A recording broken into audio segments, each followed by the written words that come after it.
இவன் உயிரோட இருந்திருந்தா நல்லா இருந்திருக்கும். இங்க இருந்து போயிடு. முட்டாள் மாதிரி பேசாம அமைதியாரு. ஹாக்கு செத்துட்டான். காடு என்ன பயன்படுத்திட்ட மாதிரி நான் அவனை பயன்படுத்திட்டேன். அவ்வளவுதான். நீயும் ஹாக்கும் பல வருஷங்களா ஒன்னாதான் இருந்திருக்கீங்க. அதுக்கு அர்த்தமே இல்லையா? ஏன் இப்படி இருக்கு? உனக்காக இந்த ஹாக்கு என்னெல்லாம் செஞ்சிருக்கான்னு மறந்துட்டியா? உனக்காகவே அவன் வாழ்ந்திருக்கான்.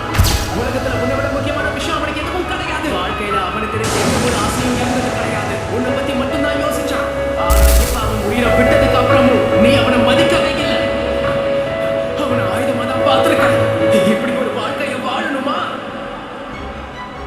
வாழால ஏற்படாத காயம் உன் வார்த்தையால ஏற்பட்டிருக்கு. அவன் கதை இப்படி முடிஞ்சது எனக்கு வருத்தமா தான் இருக்கு. செத்தாலும் ஹாக்கு கிட்ட போக மாட்டேன்.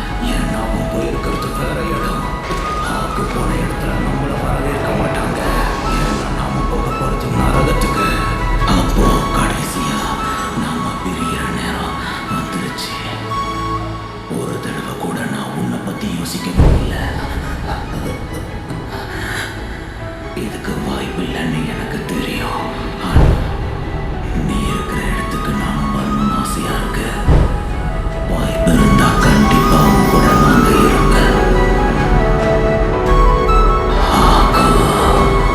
யாருக்கு தெரியும் சாபுசா, ஒருவேளை நீ அவ கூட சேர்றதுக்கும் வாய்ப்பு இருக்கு.